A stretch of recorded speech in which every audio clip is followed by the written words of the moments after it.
నమస్తే, good morning. ఈరోజు వార్తల్లోని ముఖ్యాంశాలు. తెలంగాణ ప్రజలు ఎదురు చూస్తున్న రోజు రానే వచ్చింది.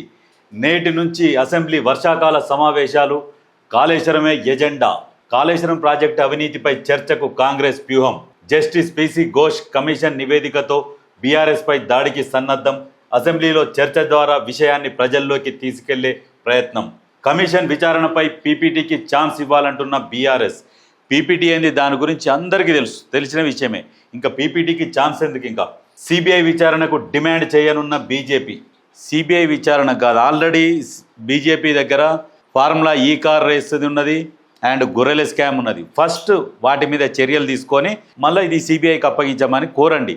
ఇది ఎందుకు సిబిఐకి అప్పగించమని వీళ్ళు పట్టుబడతారంటే, ఈ కేసు కూడా కేంద్రం చేతిలో ఉన్నది అంటే ఇక అప్పుడు బీఆర్ఎస్తోని వాళ్ళ ఇక ఒప్పందమా లేకుంటే అంతర్గత ఒప్పందాలు ఏమన్నా ఉంటే సెట్ చేసుకుంటారు. ఇది బీఆర్ఎస్ చెప్పితే వాళ్ళు అడుగుతున్నారు అన్నట్టు.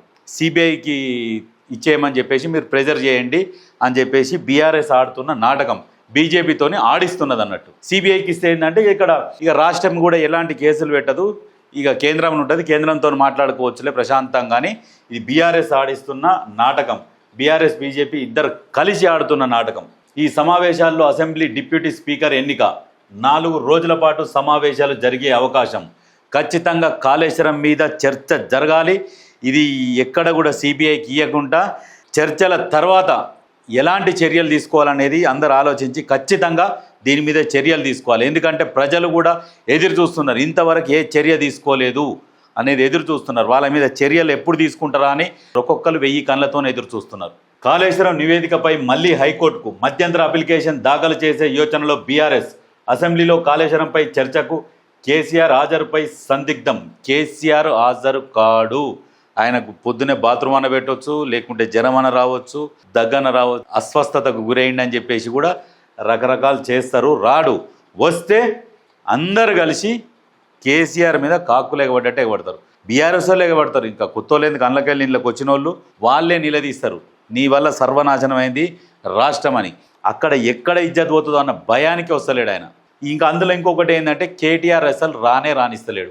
ఇక నువ్వు రాకు, నువ్వు క్లోజ్ పగ్గాలు మేము ఆల్రెడీ తీసేసుకున్నా, ఇక నువ్వు రాకు అని చెప్పేసి రానిస్తలేడు. ఇది వాస్తవం. ఆయన ఆరోగ్యం ఏదో కొద్ది ఖరాబ్ అయి ఉంటుంది. దానికి ఇక కేటీఆర్ మొత్తానికే ఇంకా ఆయనని మొత్తం రిటైర్మెంట్ చేయించేసి ఇక పక్క గుసపెట్టేసిండు. ఏంటంటే ఉన్నాడా అంటే ఉన్నాడు, బొమ్మను చూపించి ఆట ఆడుతున్నాడు అంతే. ఎర్రవల్లి నివాసంలో కేసీఆర్తో మాజీ మంత్రి హరీష్ రావు భేటీ.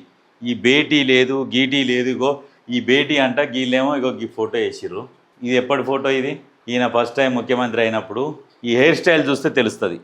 ఈ హెయిర్ స్టైల్ చూస్తే క్లియర్గా అర్థమైపోతుంది అన్నట్టు. భేటీ అయ్యిండు, చర్చ. అసెంబ్లీలో ఏం మాట్లాడాలి ఏంది అంటే, ఏం మాట్లాడినా ఏం చేసినా మీరు చేసిరు తప్పు, దొరికిపోయారు, అందుకనే తప్పు జరిగింది మా వాళ్ళని చెప్పుకోరు. ఇప్పుడు మొన్న ఈ వరదలకు కూడా చూసిరు కదా, మేడిగడ్డ లేకుండానే ఎల్లంపల్లితోనే ఫుల్ వాటర్ వదులుతున్నారు, అన్నీ నడుస్తున్నాయి. ఈ మేడిగడ్డ ద్వారా మీరు ఎత్తిపోతలు పెట్టుకున్నది ఎందుకంటే మీ భూముల కోసం ఎత్తిపోతలు పెట్టుకున్నారు. అక్కడ ఇంతకుముందు లేవా మిగతా మొత్తం ప్రాజెక్టులు, పాత ప్రాజెక్టులు? దానికి మీరు ఎత్తిపోతలు ఒకటి యాడ్ చేసి లిఫ్ట్ ఇరిగేషన్ అని పెట్టి ఇక దాని ద్వారా మీ భూముల కోసం కట్టుకున్న కాళేశ్వరం తప్పితే దేనికోసం కాదు. అది కూడా ఈ చర్చలల్లో బయట పెట్టాలి. బయట పెట్టి బట్టలు చింపి ప్రజల ముందు నిలబెట్టాలి.